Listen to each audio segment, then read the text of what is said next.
Soy muy visual y me gusta mucho ver películas, y cuando veo las películas les saco mensajes. Y yo creo que esta película, bueno, ya tiene el mensaje en la película en sí. Y esta película que les vengo a hablar del día de hoy, solo la introducción, ¿vale? Si no la han visto, pues déjenme decirles que les voy a hacer spoiler. Pues sí, la película es Narnia. ¿Cuántos han visto Narnia? Bueno, hay muchos que no. Perdónenme, pero les voy a hacer spoiler. Y salgan de aquí a verla porque es bastante buena. Entonces, la película es Narnia. Y la película tiene que ver con 4 niños. Por ahí salen. Ok. Yo soy muy visual y por eso quise traerles algunas fotitos. Es Peter, Susan, Edmund y Lucy. Resulta que ellos vivían en Inglaterra y donde había una guerra en ese momento. Su madre, como buena madre responsable, ella los envía lejos de la ciudad y los envía a un pueblo lejano. En la casa donde ellos se están quedando, si hablo muy rápido, voy a intentar hablar lento porque yo soy de las que habla súper rápida, así que voy a hablar un poquito más lento para que me entiendan. Ellos llegan a una casa y en esta casa hay un armario especial. En este armario, por una cosa y otra, ellos están jugando dentro del armario y entran a un mundo extraño. Y este mundo extraño es Narnia. Este mundo, hay una bruja que los tiene cautivos y los tiene cautivos en un invierno eterno. Ahí está la bruja. No pareciera porque es muy guapa, es muy linda, pero ella los tiene en un invierno eterno. Y hablando de invierno, no es solo invierno como estación, sino invierno en el interior de cada persona que en ese país viven. En ánimo, en desánimo, los tenía oprimidos y esclavizados. Las criaturas que en él viven están esclavizadas, pero había una profecía, que estos 4 niños, hijos de Adán, hijos de Eva, venían a ayudar a Aslan, el verdadero rey de Narnia, a salvar Narnia, ¿verdad? Pero resulta que uno de estos niños, que es Edmund, es el hermano engañador, mentiroso, y saben que en toda película hay un personaje que odiamos, o sea, lo odiamos desde que empezamos a ver la película, es como que este es el que nos cae mal. Pues este era Edmund. Era el odiado de la película, además de la bruja, por supuesto. Entonces, Edmund tiene un primer encuentro con la bruja, pero lo primero que hace la bruja es suplir las necesidades que ve en el momento de Edmund. Edmund, por supuesto, tenía frío y ella lo abriga y le da una bebida caliente para suplir sus necesidades. Hablando entre una cosa y otra con Edmund, él le cuenta que él no es solo él, que son 3 hermanos más. Esta bruja se da cuenta que son los de la profecía. Luego, ella se da cuenta de que en Edmund puede engañarlo para poder atrapar a sus hermanos y así que esta profecía no fuera cumplida. Ella le dice, tú tienes porte como de ser príncipe, porque yo creo que puedes reinar junto conmigo. ¿Qué quieres en este momento? Él le pide unos dulces que en ese momento eran nada que ver con donde estaban.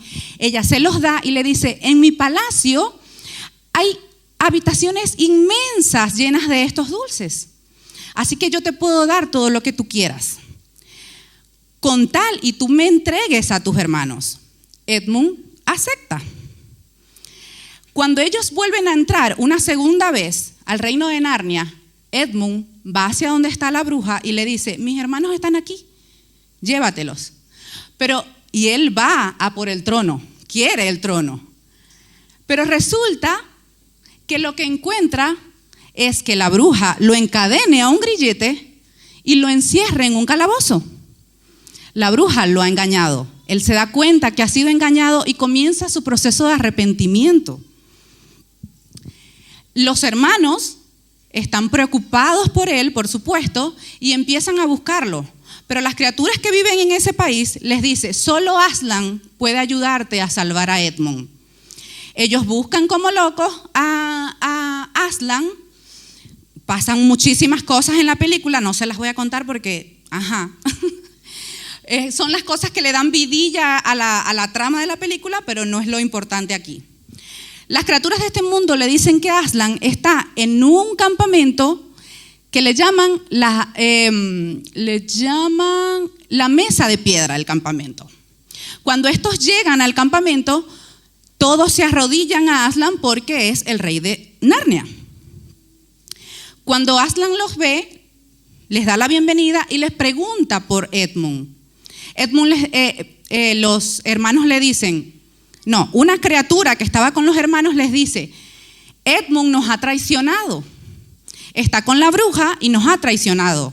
La mano derecha de Aslan rápidamente dice, nos ha traicionado a todos, así que es un traicionero y es enemigo de Aslan. Aslan lo primero que se le viene a la cabeza y dice, no, por alguna razón tuvo que él hacer esto. Entonces, con Aslan van en busca de Edmund. Edmund fue liberado de manos de la bruja y vienen al campamento. Aslan le invita a los hermanos a perdonar a su hermano. Él le pide perdón y se reconcilian. Luego la bruja viene al campamento de Aslan y le dice, no, Aslan es mío. Aslan me pertenece. Hay una ley en Narnia que dice que todos los traicioneros me pertenecen a mí. Aslan viene y le pide hablar a solas a la bruja. Cuando sale, la bruja dice que voy a leer aquí rapidito.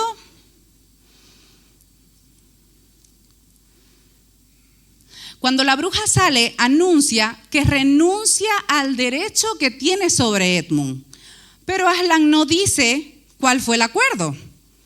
En medio de la noche, ya rapidito estoy terminando la parte de la película. En medio de la noche, Aslan va a un lugar tenebroso, en llamas, con criaturas muy, muy feas, donde fue golpeado, cortado su melena, arrastrado y acuchillado. Y encima de la mesa de piedra muere.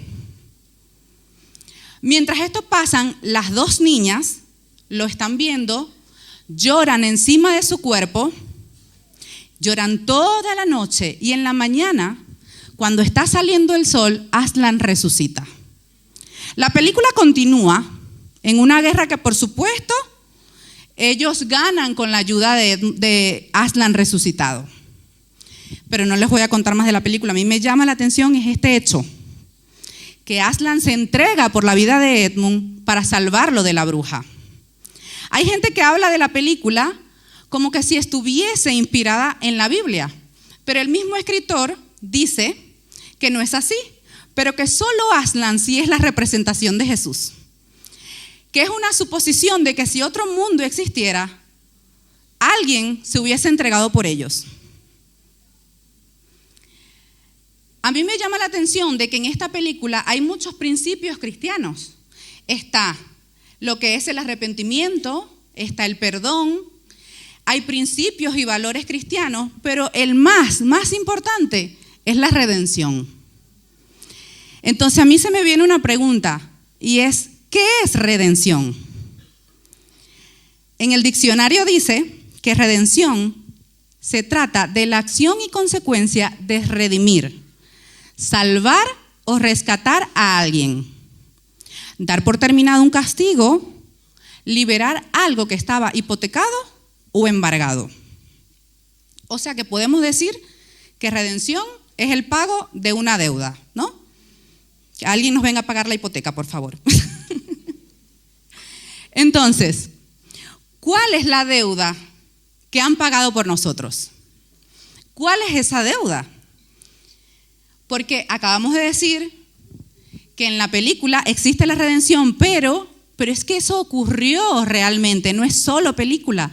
Acabamos de decir que Aslan es la representación ¿de quién? Ok. Entonces, ¿cuál fue la deuda que se pagó por nosotros? El pecado entró al mundo desde Adán y Eva, ¿Quién conoce a Adán y a Eva?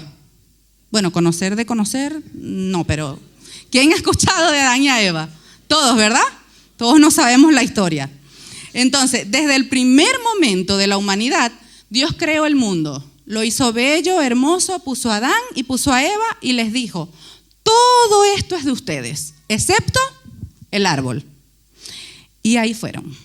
Ya de quién fue la culpa, ya es otro tema, es otro día conversamos de eso. Muchos dicen que fue la mujer. Y bueno, sí. Entonces, pero el problema es que cuando esto sucede, hay una brecha. Porque cuando Dios creó el mundo, Él se paseaba por allí. Y estaba allí con Adán y Eva y eran felices y todo bien.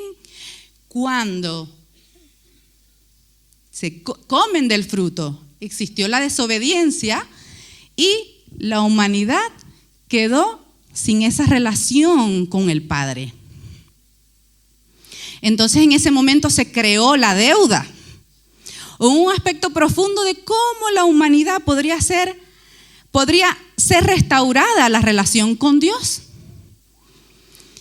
Entonces, el pecado hizo que hubiese esa separación. Pero hablemos de pecado como, no es que eres un asesino, eres un ladrón, no. El pecado es solo separación con Dios.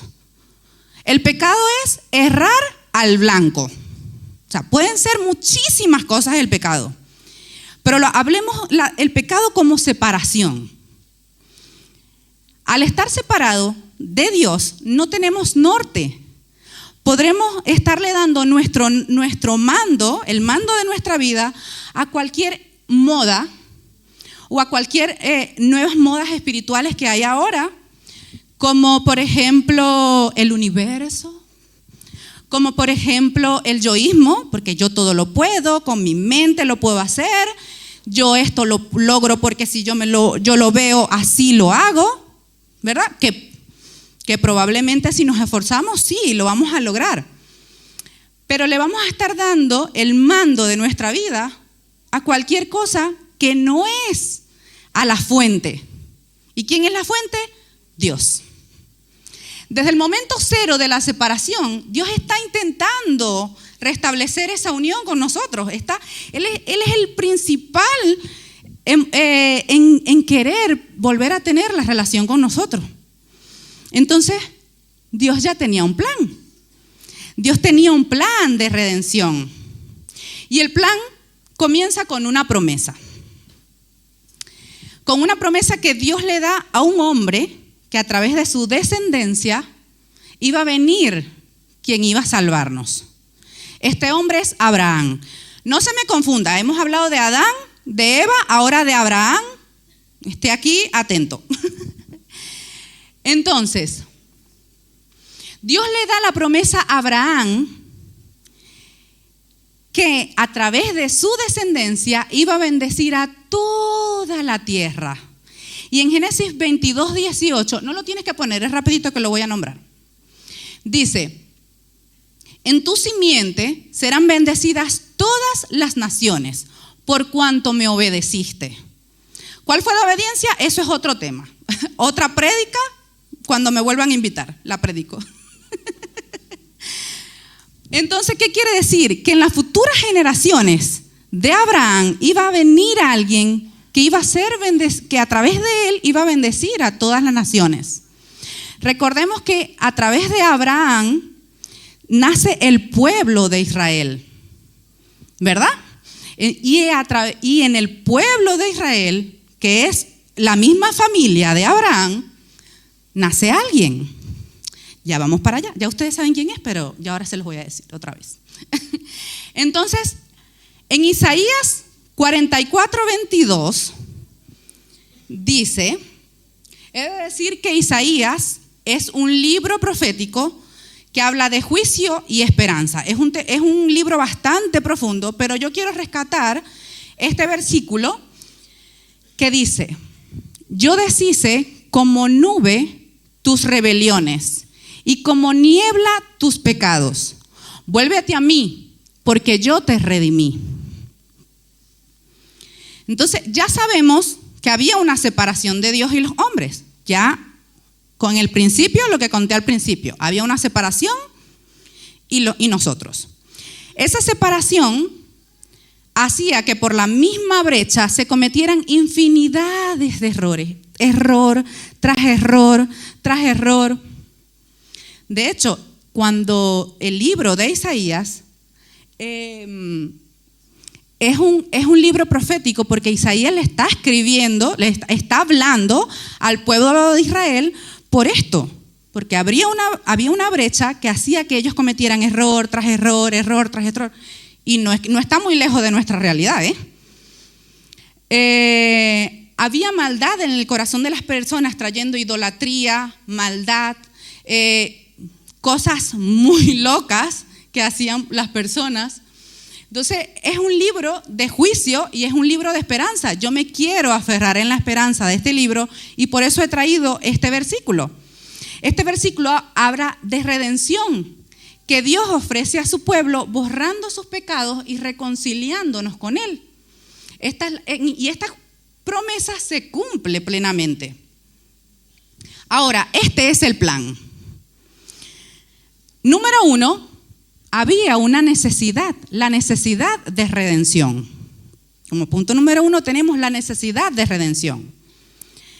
Las personas necesitamos ser redimidas debido a que el pecado nos separa de Dios. Ya hablamos de que el pecado no es que asesinamos, robamos, no. El pecado pueden ser muchas cosas en que estemos fallando. El pecado es que estamos separados de Dios, estamos alejados de Dios. Esta separación requiere una solución y Dios era el único que podía ofrecerla. Así como Aslan era el único que podía salvar en ese momento a Edmund en la película, Dios es el único que puede salvarnos. Él tiene el poder de reconstruir la relación con nosotros. Entonces, el pecado trae condenación y separación de Dios. Isaías muestra que nuestras rebeliones son como nubes y nieblas, cubriendo nuestra relación con Él. Yo me imagino, cuando dice que es como nubes y nieblas, yo me imagino el cielo todo nublado. Cuando el cielo hay muchas nubes, ¿podemos ver el sol? No podemos ver el sol. Y cuando hay mucha niebla, si estamos conduciendo un coche, ¿podemos ver el coche de adelante? Para eso existieron las luces antinieblas, ¿verdad que sí? Porque si no, fuese una tragedia total cada vez que hay niebla y tengamos que conducir. De hecho, creo que estaría prohibido. ¿Por qué? Porque no podemos ver más allá de lo que está acá. Porque la niebla que nos tapa la visión completamente. Entonces, no solo cuando estamos separados de las fuentes, estamos separados de Él.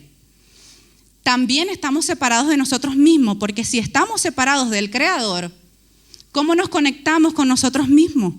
No podemos estar conectados con nosotros mismos. No sabemos lo que somos, no sabemos a dónde vamos, no sabemos qué vamos a hacer. Estamos completamente perdidos sin Él. La redención es necesaria porque el pecado ha ocupado nuestras vidas y nuestra conexión con el Creador. Solo Dios puede ofrecer la solución para esta separación y Él es el que está más deseoso de romper esa separación. Necesitamos volver a Dios porque la humanidad está en una situación de desesperanza debido al pecado y la redención es el único medio para restaurar nuestra relación con Él.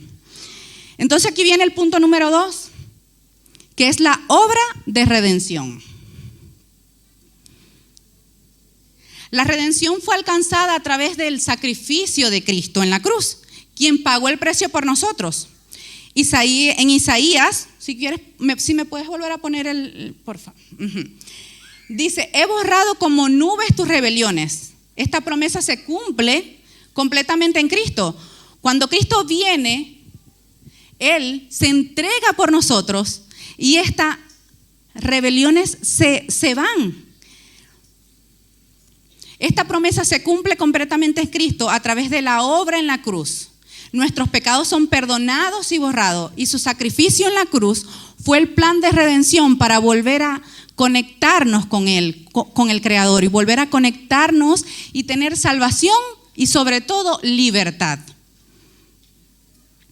En Primera de Pedro 1, del 18 al 19 dice: sabiendo que fuisteis rescatados por vuestra vana manera de vivir, la cual recibisteis de vuestros padres, no con cosas corruptibles como oro o plata, sino con la sangre preciosa de Cristo, como de un cordero sin manchas y sin contaminación. Vuélveme a poner el otro, por favor. Aquí dice: sabiendo que fuisteis rescatados de vuestra vana manera de vivir, la cual recibisteis de vuestros padres. O sea que desde que nacemos estamos separados de Dios. Estamos completamente separados desde que nacemos. Y no fue pagado con cosas corruptibles como el oro y la plata. Eso es nada. El oro y la plata es nada, no paga lo que verdaderamente nosotros necesitamos para ser redimidos. Si no, pon el otro por favor. Sino con la sangre preciosa de Cristo, como un cordero sin manchas y sin contaminación. El valor de la sangre de Cristo es el precio más alto que pudo alguien pagar por nosotros. Es el precio más elevado que alguien pudo pagar por nosotros. No sé si vinieron el domingo. ¿Quién vino el domingo? El pastor habló un poquito de esto que yo dije. Hablaba acerca del cordero sin manchas y sin contaminación. Vamos a ir otra vez un poquito atrás. En el Antiguo Testamento, para poder ser limpiados y perdonados de sus pecados, ellos tenían que sacrificar un cordero. La sangre de ese cordero era sacrificada a Dios y ellos iban a ser perdonados.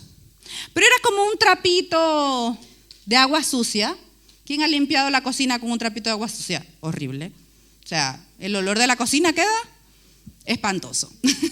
Entonces, era algo que no terminaba de limpiar. Era el mandato que había, pero era un cordero que no era perfecto. Era un cordero que no estaba completo. De hecho, el pastor el domingo dijo que eso era ¿qué? Esa. Era la sombra de lo que en verdad sí pasó, de lo que verdadera, de la esencia que es Jesucristo. El cordero sin mancha y sin contaminación. Así que el valor de su sangre era preciosa, era pura, era más cara que el oro y que la plata. Imagínense eso. A mí me gusta mucho el oro, imagínense eso.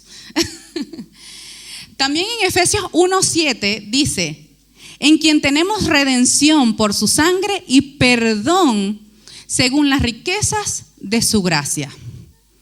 El perdón y la restauración que prometió en Isaías se hace realidad a través del sacrificio de Cristo. Él pagó el precio por nuestras rebeliones y ofreció la posibilidad de ser restaurados. Cristo sufrió el castigo que nosotros merecíamos. Nosotros merecíamos estar allí donde Él estuvo. Nosotros merecíamos estar en la cruz. Él no merecía morir como murió. De las peores muertes que ha existido en el mundo, Él lo hizo por nosotros. La muerte de Jesús en la cruz es el acto de reconciliación con Dios y nosotros, ya que Él, siendo hijo de Dios, tomó sobre sí mismo el castigo que nosotros merecíamos. Dios dijo: yo envío a mi hijo para morir por todos nosotros. Qué bonito, ¿verdad? Me encanta este tema. Entonces, esto me lleva al siguiente punto. Y es que la redención nos transforma. De esta manera Jesús pagó por los pecados de la humanidad, ofreciendo su vida en sacrificio un sacrificio perfecto, lo cual permite que aquellos que crean en Él, es que hay que hacer algo, no solo Él se entregó y ya. Para aquel que crea en Él, sea perdonado y restaurada su relación con Dios. El sacrificio de Cristo también es amor y misericordia, ya que Él lo hizo por salvación de todos nosotros. La redención no solo implica ser perdonados, sino que también implica que nos da una nueva identidad en Cristo y una nueva vida en Él. Nos libera de la esclavitud del pecado y nos lleva a una comunión con Dios. Entonces quiere decir que cuando somos perdonados, esa brecha, esa niebla, esa nube se quita de nuestros ojos y podemos volverlo a ver a Él. Podemos verle a Él y podemos conectar nuevamente con Él y con nosotros. Lo que dije anteriormente, si estamos desconectados de Él, estamos desconectados de nosotros. No sabemos quiénes somos, no sabemos a dónde vamos, no sabemos, si no estamos conectados con nuestro Creador, pues no estamos conectados con nosotros mismos. Entonces, según a los Corintios, este versículo es bellísimo, me encanta. 5:17 dice: de modo que si alguno está en Cristo, nueva criatura es, las cosas viejas pasaron y aquí todas son hechas nuevas. Dice algunas, todas las cosas son hechas nuevas. Si estamos en Él, lo que pasó ayer, ya, Él se olvidó. Pero si estamos en Él, Él nos ha librado de la potestad de las tinieblas y trasladado al reino de su Hijo amado, en quien tenemos redención por su sangre y el perdón de los pecados. Esto es Colosenses 1:13 y 14. Así que en Isaías, Dios no solo nos perdona, no solo nos redime. Él dice: yo te redimí, lo que implica una restauración completa. Esto no es solo perdón de nuestros pecados, es una transformación de vida. Si antes éramos caminando hacia allá, en Cristo, damos la vuelta. Hay un cambio de 180, porque si es 300, ¿qué? 60, vamos al mismo lugar, 180. Así que debe haber una transformación. Pero ¿cómo se llega a esa transformación? En todas las relaciones, la relación crece si tú tienes una comunión con Él, si tú alimentas esa relación. Es la única forma de que las relaciones crezcan, si no la relación se muere. Así mismo es con Él. Ya Él hizo su trabajo, Él quitó esa brecha. Nos toca a nosotros que esa relación florezca. La redención trae consigo nueva vida, como el nombre de la iglesia. Como dicen en 2 Corintios, si alguno está en Cristo, nueva criatura es. Ya no somos esclavos del pecado, sino que somos nuevas criaturas en Cristo, liberados y con esperanza y una vida transformada. Esclavos del pecado, como se lo dije al principio, perdón que a veces me repita, como dije al principio, cuando somos esclavos del pecado no quiere decir que andemos asesinando, haciendo cosas que pensamos que son las más graves. No, el pecado es sencillo y podemos caer cuando sea y quien sea es propenso a caer. Por eso es que tenemos que tener esa relación con Él para poder florecer la relación y podemos tener al Espíritu Santo que nos indique y quien nos guía a toda verdad.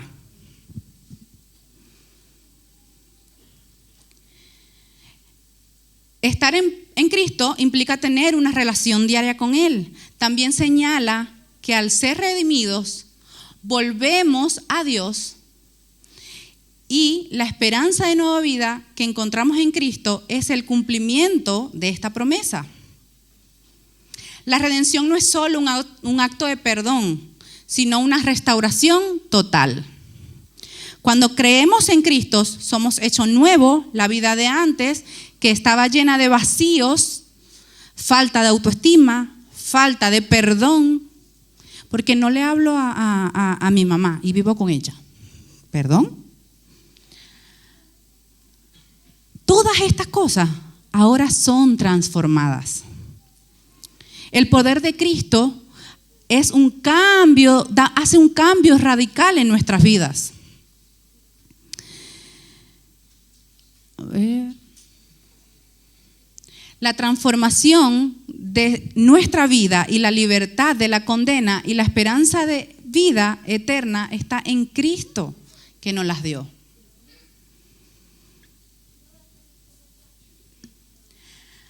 Conclusión. Isaías, lo que acabamos de leer, es una declaración poderosa. Es una declaración poderosa de gracia y el poder de Dios. Aunque nuestras rebeliones nos separan de Él, Dios nos redime por medio de Cristo, borrando nuestros pecados y restaurando nuestra relación con Él. Ese es el punto número 1, la necesidad de redención. Volver a Él, volver a tener esa conexión que al principio teníamos. El punto número 1, la necesidad de redención. A través de la entrega de Cristo en la cruz se cumple esta promesa de perdón, restauración y libertad. La obra de redención. Punto número 2. La redención nos da nueva vida, una nueva esperanza y una nueva identidad en Cristo. Punto número 3. La redención nos transforma.